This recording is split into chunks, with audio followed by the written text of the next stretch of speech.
penyadapan itu kan ya kalau kita lihat di media sosial emang agak kepotong ya. Satu lembaga tertentu diberi kemudahan kesan yang ditangkap di media sosial, diberi kemudahan keleluasan untuk memberikan untuk melakukan penyadapan.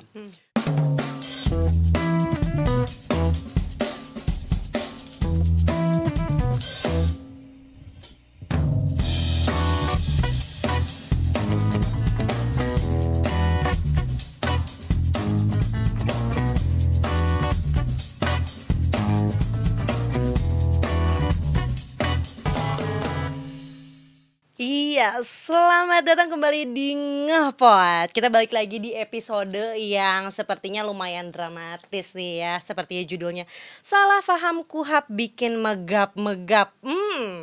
Tapi tenang, nggak usah overthinking. Kita di sini bahasnya yang santai dan pastinya bikin kamu makin ngeh sama semua situasi yang ada sekarang nih. Barengan sama aku Lulu Prandir di sini bakal nemenin kalian selama 30 menit ke depan ya. Pastinya ngebahas soal kuhab yang lagi rame banget nih di timeline kalian dari kemarin. Lagi hangat banget dan kayaknya agak nyeremin nih ya setiap scroll. Oke, tapi kita tetap akan bahas di sini dengan santai, pakai data dan tanpa drama.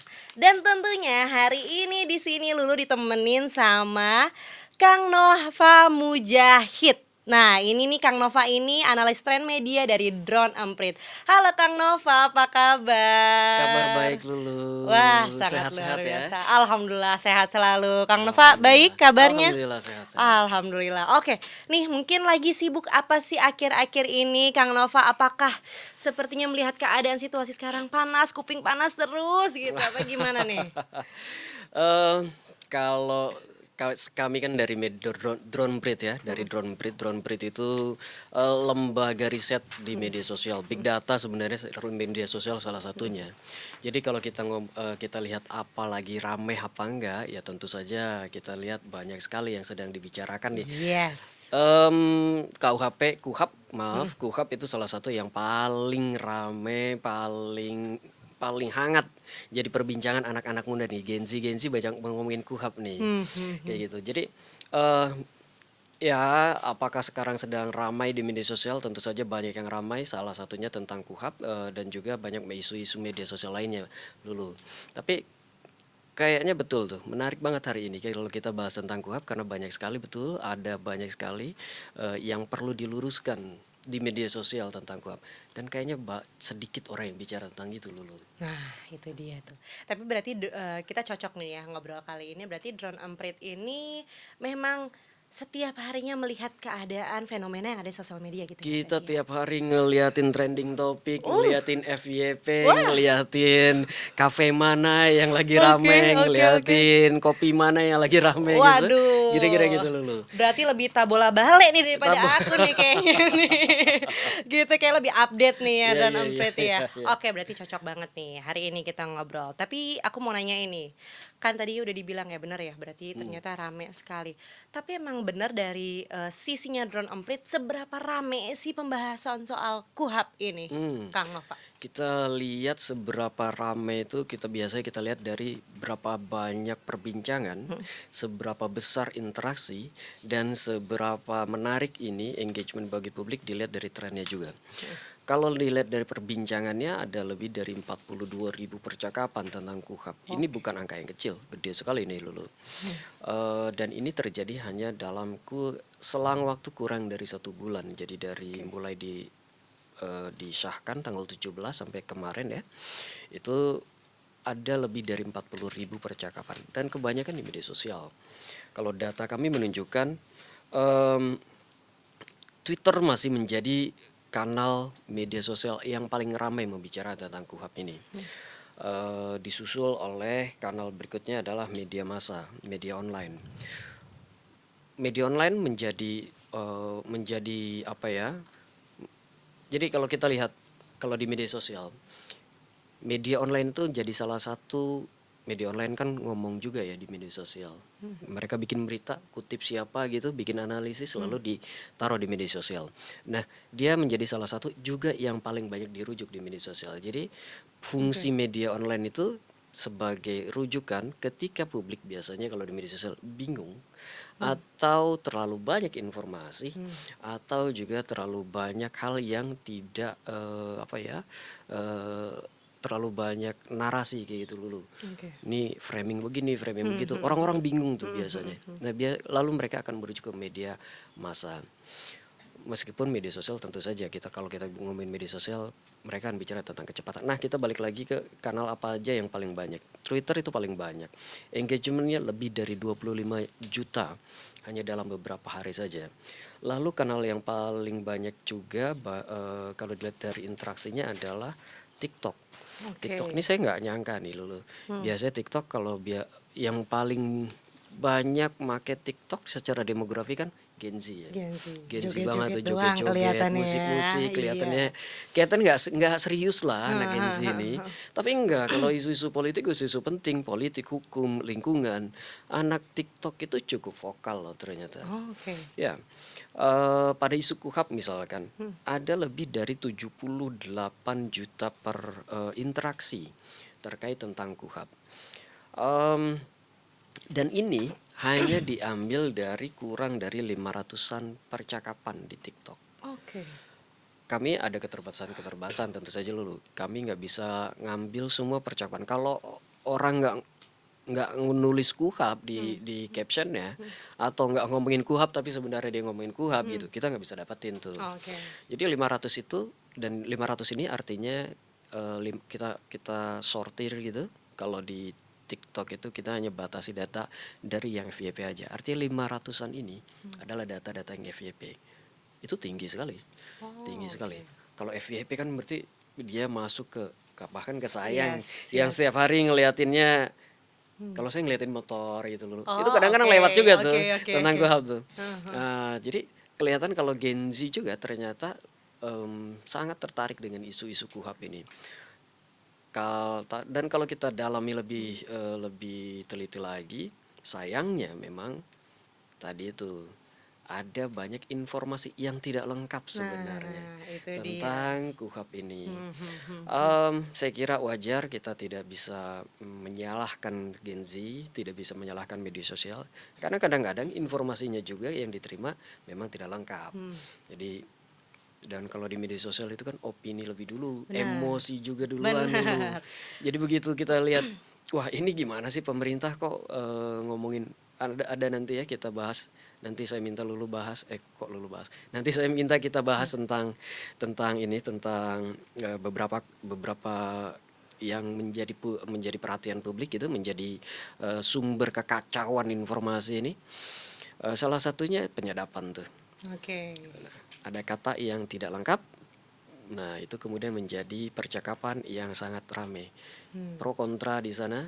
Ada yang bilang, tunggu dulu dong, kita lihat informasi sepenuhnya. Ada yang bilang, wah ini udah nggak bener nih pemerintah. Tapi ya kita lihat aja nanti. Ya, memang ya sekarang ya, apalagi Gen Z sekarang juga ya, banyak ngelihatnya tuh bukan ke media beneran gitu. Kadang banyak yang Iya. lihat, oh ini tuh media, tapi ternyata media ilegal atau Hmm, mungkin influencer-influencer yang sebenarnya influencernya juga belum baca gitu draftnya seperti betul, apa betul, gitu. betul. Tapi sebelum makin jauh nih Kang Nova, mungkin banyak dari teman-teman yang belum tahu sebenarnya itu permasalahan intinya tuh apa sih. Mungkin banyak yang sudah baca ya dan rame. Cuman banyak juga yang ini rame-rame kuhap nih apa sih, akhirnya dapet dari source yang tidak benar gitu. Dari Kang Nova sendiri mungkin biar mereka makin ngeh nih, Mm-mm, sepertinya isu utamanya itu apa sih? mm-mm. Rame-ramenya KUHAP itu terjadi 2 kali dulu. Sehari dan artinya pasca disahkan itu tanggal 17, tanggal 18 itu ramai sekali pembahasan tentang KUHAP November ya. Lalu ramai lagi itu sekitar akhir-akhir November, awal-awal Desember kemarin. Oke. Dibahas lagi tentang KUHAP. Pada awal-awal November keramaian itu terutama didorong oleh beberapa isu. Em, Tentang isu apa ya? Yang paling banyak sih sebenarnya dibahas itu yang paling banyak dibahas negatif dan sebenarnya nggak utuh informasi itu tadi Oke. tentang penyadapan itu, Lulu. Jadi Em, penyadapan itu kan ya kalau kita lihat di media sosial emang agak kepotong ya. Satu lembaga tertentu diberi kemudahan, kesan yang ditangkap di media sosial, diberi kemudahan, keleluasan untuk memberikan, untuk melakukan penyadapan. Dan itu udah di situ aja. Padahal kalau kita lihat konteksnya, lebih banyak lagi, lebih baca lebih panjang lagi, itu ada syarat-syarat, Yes. ada apa ya, langkah-langkah yang harus dilakukan, yang harus dilalui lebih dulu. Oke. Nah, tapi publik media sosial kan kayak kita memang media sosial tuh paling baik untuk raising awareness ya. Mencari, menaikkan perhatian, menaikkan isu, masalah isu itu nanti akan dikoreksi, itu adalah hal berikutnya. Ini berikutnya. Tapi betul sekali, kemudian isu ini menjadi perhatian, lalu orang semuanya membahas tentang KUHP. Nah, jadi pada hari-hari pertama aja KUHP itu rame, isunya juga sebenarnya nggak terlalu banyak. Ada beberapa pasal kok yang dibahas. Pasal tentang penyadapan, lalu pasal tentang saya agak lupa dulu, tapi kira-kira tentang pemberian wewenang-wewenang Oke. kepada beberapa institusi, lalu juga terkait dengan penetapan tersangka dan seterusnya. Oke. Nah, itu dinilai lebih mudah dilakukan oleh institusi-institusi tertentu dibandingkan KUHP sebelumnya. Oke. Itu yang paling banyak dibahas. Tidak hanya di media sosial sebenarnya, itu juga yang kemudian dikomentari oleh teman-teman akademisi dan praktisi. Em, sayangnya lagi memang ada beberapa hal yang menjadikan ke kalau tadi dikatakan salah paham ada betulnya, tapi kesalahpahaman itu didorong oleh lambatnya informasi yang diterima oleh teman-teman akademisi, praktisi Oke. dan pakar juga. Hmm, hmm. Kalau biasanya ada rancangan undang-undang itu kan lama kita Hmm, terima hmm, tuh hmm. ya. Kita bisa bahas. Ya, Kita ke media sosial kemudian udah rame udah rame sebelum duluan sebelum ya. ya sebelum dia disidangkan. Hmm, Biasanya kayak hmm, gitu tuh. hmm, hmm. Tapi ini menjelang sidang baru kelihatan ininya apa draftnya. Dari situ kemudian ternyata draftnya juga berbeda juga Hmm, dengan yang hmm, hmm. diterima di media sosial. Nah, orang membicarakan draft yang berbeda kemudian di Iya, media sosial ini. Ada perubahan-perubahan yang nggak update. benar. Iya, iya. Terlanjur draft itu perbincangannya sudah kemana-mana. Jadi makin kayaknya kemudian informasi menjadi semakin membingungkan tuh di Hmm, media hmm, sosial. hmm. Mana yang benar? Ketika akademisi berbicara pun mereka sebenarnya kadang-kadang ada yang membicarakan draft yang masih belum direvisi itu. Oke. Kayak gitu. Oke, menarik banget nih teman-teman. Mungkin kemarin aku juga pengikut sosial media juga kan Mm-mm. ya, melihat memang ada yang terlihat kesannya media gitu memberikan apakah itu hoax atau fakta ya. Mereka berkata nih tidak ada pembatasan dalam penyadapan, bisa membekukan rekening Oh katanya. iya, Terus habis itu bisa mengambil handphone, laptop, data elektronik penyitaan ya. lainnya, penggeledahan tanpa konfirmasi pidana. Ini menarik banget nih untuk kita bahas karena nanti juga aku akan tanya juga ke Kang Nova apakah itu hoax dan isinya realnya seperti apa sih. Tapi sebelumnya berarti aku mau bahas dulu nih di sosial media itu sendiri berarti lebih banyak penolakan ya tadi yang Kang Nova bilang ya. Mm-mm, mm-mm. Lebih banyak penolakan terhadap KUHP ini Mm-mm, sendiri mm-mm. gitu. Nah, kalau dilihat dari grafiknya nih, kita kembali lagi ke data nih teman-teman. Dari grafiknya sendiri, apakah penolakan ini tuh konsisten atau cuman spike sesaat nih, Kang Nova? Penolakan itu kita ngomongin dua hal sebenarnya. Pertama emosi, Hmm. yang kedua sentimen. Judgement sentimen publik terhadap isu ini. Kalau kita lihat tren percakapan ini kan memang terjadi dua kali kenaikan signifikan pada sehari ketika dan sehari setelah undang-undang KUHP ini disahkan lalu di awal-awal Desember. Em, dan kalau dilihat karena seperti itu di media sosial seperti itu polanya trennya otomatis juga judgement sentimen publik terhadap KUHP itu hanya naik di dua periode itu. Hmm. Sentimen negatif tinggi sekali Oke. pada saat sehari setelah disahkan ya 27 28 itu negatifnya tinggi sekali. Tapi lagi tadi dulu penolakan itu terutama karena berbagai isu yang tadi Lulu sebutkan itu. Oke. Em, Pakar, akademisi banyak yang membahas tentang itu dan koalisi masyarakat sipil, lalu aktivis HAM, lalu aktivis hukum, LBH, banyak yang juga membahas tentang itu. Tentu saja ketika itu kan ada wewenang-wewenang terhadap institusi tertentu yang jadi lebih besar ya. Yes.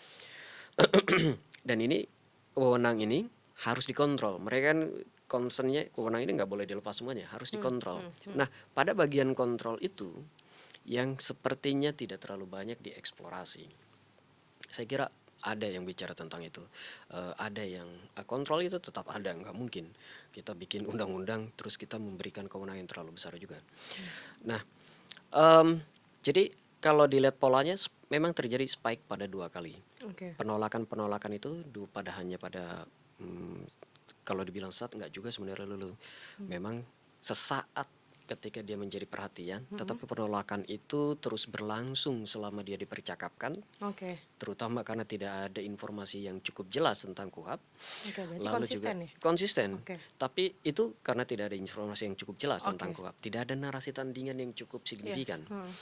Itu pertama. Lalu yang kedua kalau kita lihat dari emosinya. Emosinya pertama kali ketika dibilang orang boleh menyadap dan ketika dikatakan institusi tertentu boleh menyadap, institusi tertentu dengan bebas membukukan rekening tanpa ada konteks, itu orang marah-marah. Kita Yeah. ingat sebelumnya Lulu, PPATK baru saja membakukan rekening ribuan. Iya, Saya termasuk salah satu yang terdampak Lulu. Oh my Jadi berasa Oke, sekali. Itu oke. sangat berasa, ya Allah, saya mau beli tiba-tiba kok nggak bisa gitu. Iya, mau ke Nggak bisa, loh, supermarket kok aja nggak susah bisa. nih bayarnya nih.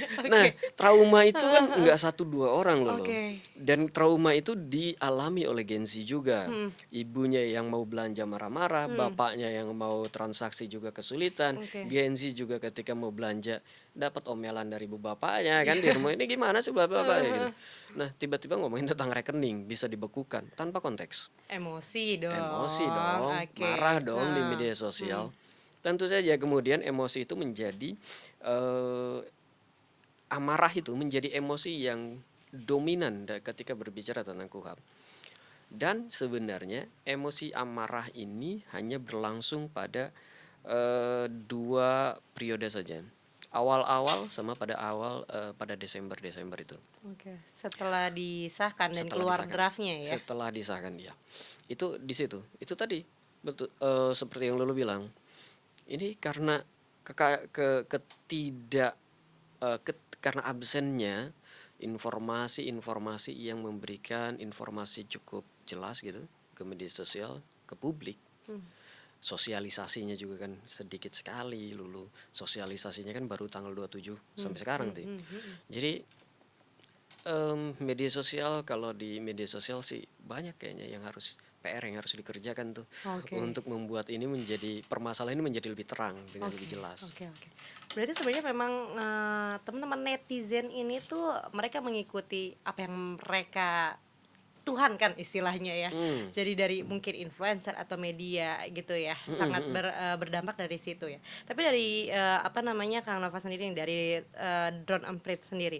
Ini kan framing ini terbentuk nih menurut Kang Nova dari kebanyakan dari media ilegal kah atau influencer kah atau orang-orang yang emang sengaja memanas-manasi dan memprovokasi? Dari siapa aktor yang paling berpengaruh dalam percakapan ini, terutama percakapan negatif ya.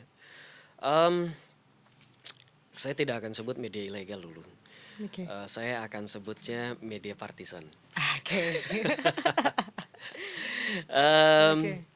Beberapa media, tapi kita mesti ingat juga media itu kan punya ini ya. Media itu punya agenda dulu. Kita mesti ingat juga kalau media punya agenda. Dan agenda itu ditentukan oleh beberapa hal, termasuk tentang keberlanjutan media itu. Jadi ada agenda, kalau kita ngomongin agenda media itu salah satu yang paling menarik dan selalu diperdebatkan tentang kekuatan modal. Oke. Lalu yang ketiga afiliasi, Hmm. afiliasi kemana kayak gitu. Nah, pada kasus ini, pada kasus KUHAP, media apa sih atau aktor mana sih aktornya di media sosial yang paling banyak berpengaruh dalam percakapan? Sebenarnya aktor-aktornya yang banyak berpengaruh itu justru influencer-influencer, Oke. influencer dan lembaga-lembaga. Oke. Lembaga sipil ya, LBH, lalu Kontras, lalu bla bla bla, banyak sekali lembaga ormas-ormas. Tapi kalau ketika mereka berbicara, mereka memberikan pandangan dengan saya kira cukup adil. Jika ada konteks, mereka berikan konteksnya. Ketika ada yang perlu dipertanyakan, mereka tidak jelas nih, mereka kan bertanya kayak gitu. Tetapi, dan itu membuat publik bertanya, tidak hanya emosi. Awalnya emosi bacanya, tapi kemudian bertanya-tanya, ini benar apa enggaknya kayak gitu. Mereka mencoba mengklarifikasi, mencari informasi tambahan. Tetapi kalau kita bicara berikutnya, aktor berikutnya kalau kita klasifikasikan memang media, media yang tidak bertuan gitu, Ya. atau media yang partisan. Nah, kalau media tidak bertuan ini biasanya memang hanya memberikan informasi-informasi saja. Ada aktivitas begini, ada informasi demikian, ada penolakan di sini, ada unjuk rasa di sana. Itu biasanya yang dilakukan oleh media homeless, media tidak bertuan gitu. Tapi media partisan, mereka sengaja menggiring, kalau saya lihat ada kesengajaan, menggiring informasi yang tidak jelas itu terus disuplai ke publik, terus dimasukkan ke dalam narasi umum publik, sehingga ketika publik membaca itu, yang pertama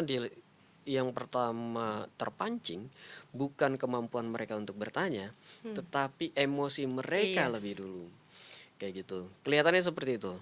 Dan kelihatan kok nanti di social network analysis itu kelihatan kalau ternyata salah satu yang paling banyak mendorong percakapan, terutama jadi percakapan negatif ya media-media partisan itu. Media partisan itu kita agak lebih jelas dikit, yang seperti apa sih?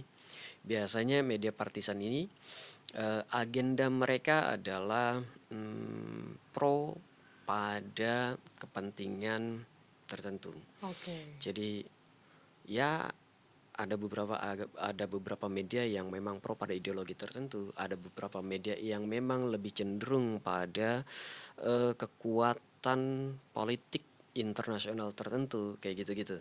Nah, Oke. Oke. mereka memberikan ulasan-ulasan, bahkan kadang-kadang nggak dipakai juga ulasannya.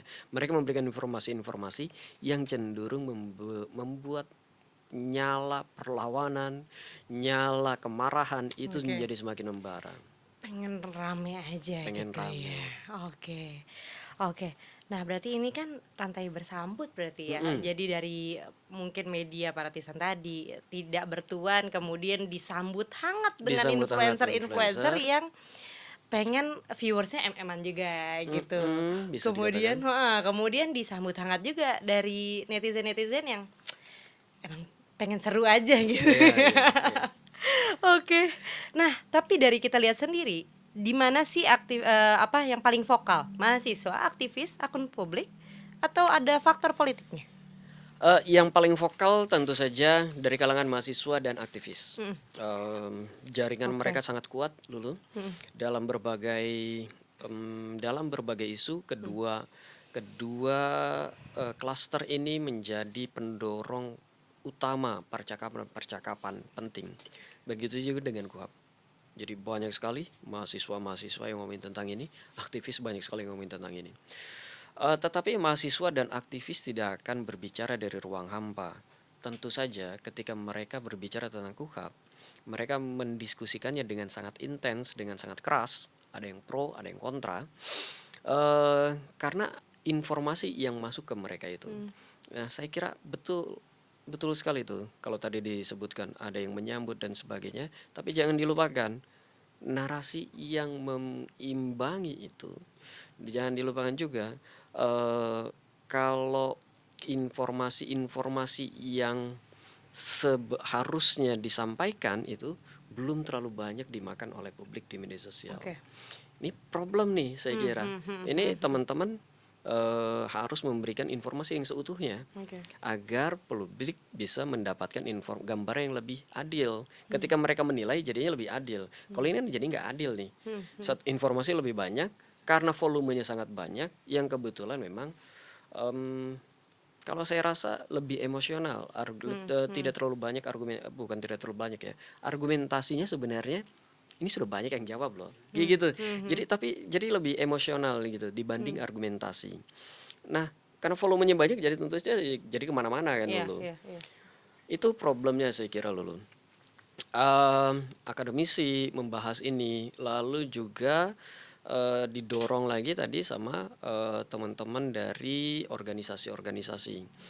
Nah, kritik mereka terutama karena informasinya, sekali lagi informasinya itu tidak jelas. Oke. Ini gimana sih sebenarnya?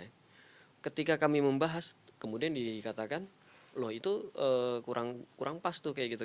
Nah jadi informasi yang tidak lengkap, tidak utuh itu membuat mereka teman-teman aktivis, akademisi, mahasiswa mendapatkan informasi yang kurang pas, Oke. tidak berimbang kira-kira gitu.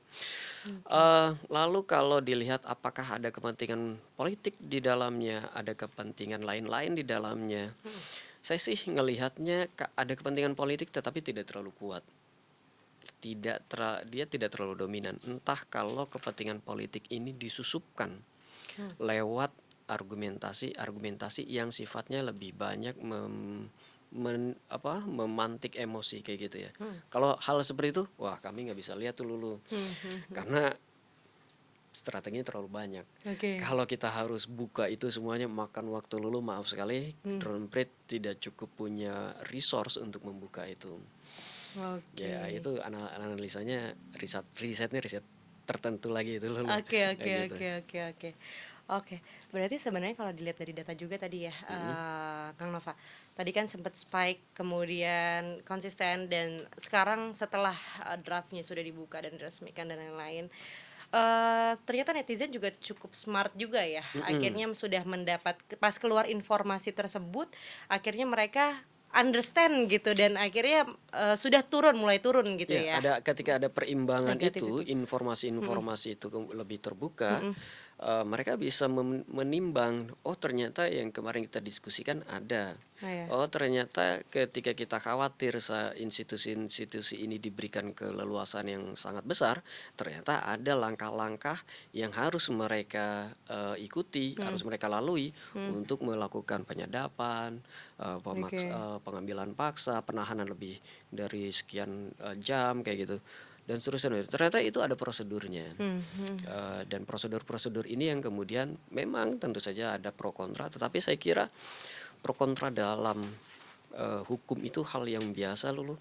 Oke. Em, KUHP yang banyak loh yang mengapresiasi KUHP yang sekarang ini, terutama karena kita mencoba mencoba mengupgrade KUHP kita yang dulu yang warisan kolonial itu. Kita punya semangat baru dalam KUHP ini sesuai dengan nilai-nilai kenusantaraan, sesuai dengan nilai-nilai internasional juga.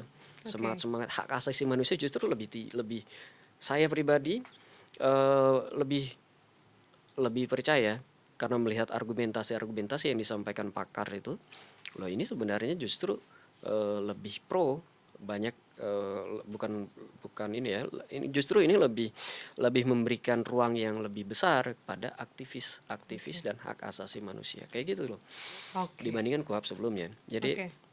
pada perimbangan itu sekarang tentu saja menurun setelah terjadi banyak sekali setelah informasi di media sosial jadi lebih perkaya. Oke. Oke. Nah, berarti tadi juga dari sosial media itu sendiri kebanyakan memang organik sih sebenarnya ya, karena ketidaktahuan itu. Mahasiswa organik. Oke, organik berarti kita juga tidak bisa menyimpulkan itu by design Apakah atau. by design? Ada beberapa sih memang Nah, Lulu, tetapi memang tidak terlalu signifikan. oke. Kalau penggunaan bot di media sosial pada periode itu, pada periode pemantauan kami, eh, tidak lebih dari 7%. Oh, oke. Itu angka yang kecil. Oke. Tidak lebih dari 7%. Lalu apakah ada eh, pasukan katakanlah begitu, ada akun-akun yang dikerahkan untuk memberikan, memberikan, narasi negatif terhadap ini, terencana, terkoordinir, kami lihat ada, tetapi memang tidak terlalu signifikan itu. Saya kira angkanya tidak lebih dari 20%-an kalau kita total dengan Oh, bot itu ya. oke.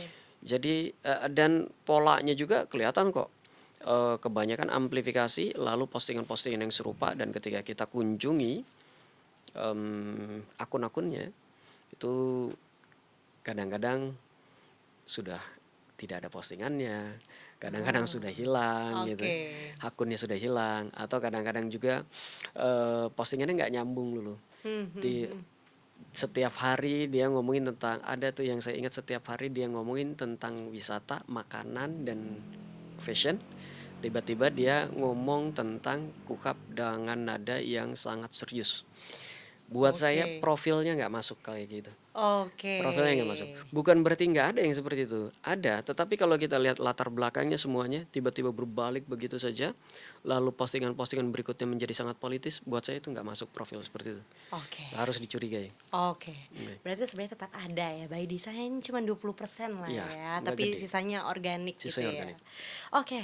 Nah, mungkin tadi aku juga pengen bahas nih. Tadi kan aku juga udah ngomong gitu ya soal KUHP ini yang bikin rame itu sebenarnya fakta atau tidak. Nah, kita lihat nih, kita bandingin antara pasal yang katanya dengan pasal yang sebenarnya. Biar seimbang antara rasa takut dan fakta hukumnya nih Kang nih. Pertama yang paling viral dulu ya, penyadapan. Mm-mm. Banyak yang merasa negara jadi bisa ngawasin seenaknya. Padahal kalau bisa baca lengkap, ada prosesnya tadi juga udah dibahas sedikit ya sama Kang Nova ya. Nah, Kang Nova bisa jelasin nggak pasal penyadapan apa sih itu yang sebenarnya itu seperti apa? Kenapa publik takut banget? Dan bagian mana sih yang sering dipotong sehingga negara tuh kelihatan menjadi superpower banget karena bisa ngintip ruang publik masyarakat? Penyadapan ini sebenarnya, publik menjadi menyatukan percakapannya terkait penyadapan itu dengan penggeledahan. Hmm. Jadi penggeledahan dan penyadapan yang dinilai, tanpa izin pengadilan, Iya. atau tidak ada mekanisme yang mengatur itu. Mm-mm. Nah, ini ada di pasal 105, 112A, 124, 132A. Jadi tindak tindakan invasif, aparat penegak hukum dinilai berlebihan. Dalam alam demokrasi dulu, kita memberikan izin kepada publik memasuki, ruang-ruang privat kita jika itu dilakukan untuk penegakan hukum, jika itu dilakukan untuk, memberikan keadilan gitu ya, dengan prinsip keadilan. Tetapi ketika prinsip keadilan itu dilanggar, nah disinilah proses, protes publik mulai berjalan. Bagaimana agar tidak dilanggar? Memasuki, menginvasi, wilayah privat kita itu tentu sebuah pelanggaran. Bagaimana agar tidak dilanggar? Apakah itu diizinkan? Ya, diizinkan, tetapi harus memenuhi kaidah-kaidah, harus memenuhi syarat-syarat. Nah, syarat-syaratnya itu yang perlu kemudian didiskusikan, disepakati oleh publik. Salah satu syaratnya adalah, selain tentu keadilan, tentu saja ada lain-lainnya. Em, Dia dipastikan tidak melanggar, hak-hak asasi manusia. Dia tidak dipastikan untuk tidak melanggar hak-hak orang lain juga, dan dipastikan untuk, hal-hal yang tidak berlebihan gitu, harus sewajarnya gitu. Nah, penyadapan itu ketika dilakukan tanpa dinyatakan tanpa pengadilan, tanpa perintah pengadilan, tanpa izin pengadilan, atau tidak ada mekanisme yang harus dilalui agar terjadi penyadapan, jadinya kan melanggar hak asasi manusia tuh dulu. Oke. Itu itu menginvasi betul, hak-hak kita. Oke. Nah, pada pasal-pasal itulah kemudian percakapan menjadi sangat besar. Privasi, hak asasi, lalu kebebasan, itu menjadi, 3 kata kunci yang paling banyak dibicarakan oleh publik di media sosial. Jadi bukan hanya penyadapannya, tapi penggeledahannya, itu ya. Oke. Eee Oke, berarti sebenarnya confirm ya di dalam draft pasalnya itu sendiri memang harus ada izin dari pengadilan dulu gitu ya. Izin dari setidaknya dari, atasan, izin dari atasan. Ketika dia menangkap seseorang, menggeledah seseorang, eee, itu kan nggak mungkin dilakukan tanpa Tiba-tiba aja gitu. tiba-tiba aja gitu. Kalau tiba-tiba aja orang malah jadi sekarang aja orang banyak yang protes kok. Kalau tiba-tiba aja ya yang melakukan itu digebukin Mbak Lulu. Oke. Oke. Ber- Banyak kok, kasusnya bukan cuma fisiknya tetapi juga, ini jadi media sosial, citranya di media sosial digebukin. Nah, kita mengingat itu banyak sekali salah tangkap lah, asal kayaknya kalau asal melakukan penyadapan kayaknya kita belum pernah mendengar itu ya, mmm, yang rame kayak gitu. Apakah terjadi saya nggak tahu juga, tapi kita Oke. nggak dengar itu. Jadi itu, ada mekanisme-mekanisme yang sebenarnya terus eee, harus dilalui gitu Lulu. Oke. Berarti sebenarnya publik seharusnya nggak perlu khawatir juga lah ya. Pasti juga Saya ada. kira khawatir itu perlu, eh, tetapi harus dalam konteks yang cukup, berimbang. Kita tetap mengawasi pelaksanaannya Lulu, tanpa kita ketakutan berlebihan. Oke. Nah itu ini berhubungan juga nih sama tagar atau hashtag semua bisa kena. Semua bisa kena ya Iya, jadinya. itu tuh yang publik takutin banget nih. Berarti sebenarnya apakah itu pasalnya memang sefleksibel itu semua bisa kena? Terus kalau dilihat pasal lengkapnya ya, sebenarnya tuh kayak apa sih? Apa emang gak ada batasannya sama sekali kah semua aparat gitu? Semua bisa kena itu ada 2 yang disoroti, transparansi, dan prosedural. Jadi, jika 2 kata itu bisa dijawab, oleh aparat penegak hukum dengan baik, dengan melaksanakan KUHAP dengan baik, saya kira semua bisa kena itu menjadi kehilangan konteksnya, kehilangan relevansinya. Semua bisa kena, jangankan KUHAP yang baru, KUHAP yang lama pun sama Lulu. Kalau nggak ada transparansi, tidak prosedural, ya tentu saja semuanya jadi bisa kena Iya, gitu. iya, Jadi iya. ini bukan tentang KUHAP kalau kayak ini. Ini tentang bagaimana aparat penegak hukum melaksanakan, eh, itu tadi, melaksanakan tugas-tugasnya sesuai dengan KUHAP, sesuai dengan ini ya, sesuai dengan, prosedur Oke. dan transparan, harus transparan. Jadi Oke. ini bukan tentang KUHAP aja ini. Jadi bias ya. Kalau Iya. misalnya udah semua bisa kena itu balik lagi ke nanti ketika terjadi aparatnya seperti apa gitu ya. Iya, jadi tentu tentu saja ini bukan KUHAP baru aja. Yang penting itu kita kawal aja dulu.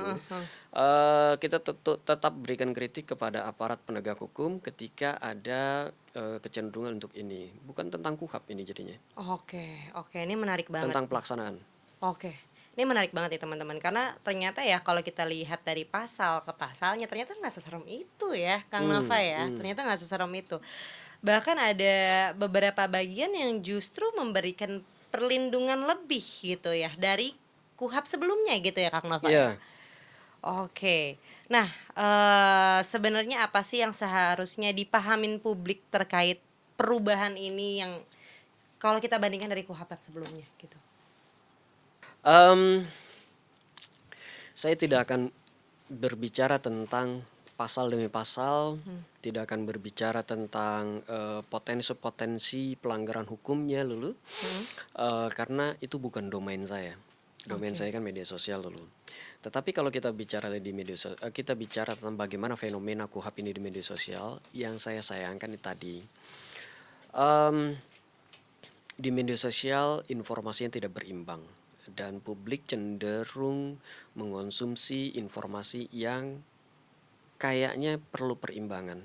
Itu yang pertama. Lalu yang kedua, sebagai warga negara kita masih tetap boleh, kita masih sah untuk menyuarakan, menyampaikan berbagai keresahan-keresahan kita di media sosial dalam upaya untuk mengawal pelaksanaan KUHAP, mengawal, eh, aparat-aparat penegak hukum melaksanakan KUHAP ini dengan baik. Pelanggaran-pelanggaran pasti akan terjadi Lulu. Bisa jadi karena bisa jadi karena aktornya tidak paham penegakan hukum, atau memang bisa jadi karena ya diabaikan saja. Kayaknya kalau potensi seperti itu bukan potensi prosedural itu, bukan potensi struktural, kesalahan-kesalahan itu udah kesalahan aktor kayak gitu. Oke. Nggak bisa disalahkan kuhapnya, nggak Oke. bisa disalahkan APH-nya, tetapi kita harus lihat kasus by kasus, aktor by aktor kayak gitu. Tentu saja kalau pada hal itu kita tetap harus vokal, tetap kita kawal, tetap kita suarakan hal-hal yang memang perlu perbaikan. Oke. Oke, kalau gitu teman-teman berarti tadi sudah ada pencerahan ya dari Kang Nova nih. Betapa semua bisa kena ini tidak semenyeramkan itu kok kalau kita lihat ya sebenarnya. Itu memang hanya narasi-narasi dari mungkin influencer atau media yang tidak melihat sebenarnya faktanya seperti apa sih gitu. Jadi mungkin teman-teman juga kita mungkin harus lebih ngeh dan lebih melek kali ya mengenai faktanya itu sendiri. Kalau melihat ada informasi di sosial media, lihat dulu asalnya dari mana. Kita lihat dulu draftnya seperti apa gitu. Jangan kita langsung panas dulu gitu ya Kang ya. Oke. Thank you Kang Nova, pembahasannya nih menarik banget. Semoga kamu udah nggak panik lagi dan sekarang udah lebih ngeh dan paham. Kalau kamu suka episode ini jangan lupa like, comment, share, dan subscribe. Tentunya kita di part 2 akan ngebahas lagi yang lebih menarik. Kita lebih melek dan lebih ngeh sama persoalan yang ada di sosial media sekarang. Semua itu ada di part 2, so jangan sampai kelewatan. Kita lanjut di part 2.